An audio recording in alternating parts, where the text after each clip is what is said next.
सर्वसाधारणले आजदेखि प्रति किता 100 रुपियाँमै नारायणी डेभलपमेन्ट ब्याङ्कको सेयर किन्न पाउने। नारायणी डेभलपमेन्ट ब्याङ्क लिमिटेडले आज माघ 18 गतेदेखि 3,06,597 किता अवितरित संस्थापक हक र सेयर चाहिँ लिलामी मार्फत बिक्रीमा राख्न लागेको छ। कम्पनीले यसअघि संस्थामै विद्यमान सेयरधनीहरूका लागि निष्कासन गरेको थियो, तर उक्त समयमा पर्याप्त आवेदन नपरेपछि अहिले तपाईँ हामी जस्तै सर्वसाधारणका लागि यो सेयर निष्कासन गरिएको हो र यसमा तपाईँले न्यूनतम 100 किताको लागि आवेदन दिन सक्नुहुन्छ भने अधिकतम सम्पूर्ण किताको लागि आवेदन दिन सक्नुहुन्छ। यसमा जोसुकै सङ्घ संस्था, कम्पनी र व्यक्तिले आवेदन दिन सकिनेछ।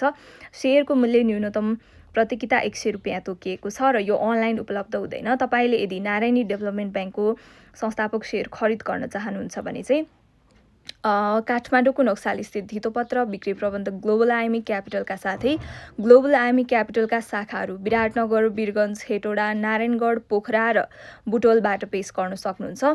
त्यस्तै गरेर बोलपत्र पेश गर्ने अन्तिम मिति फागुन 4 गते तोकिएको छ है त।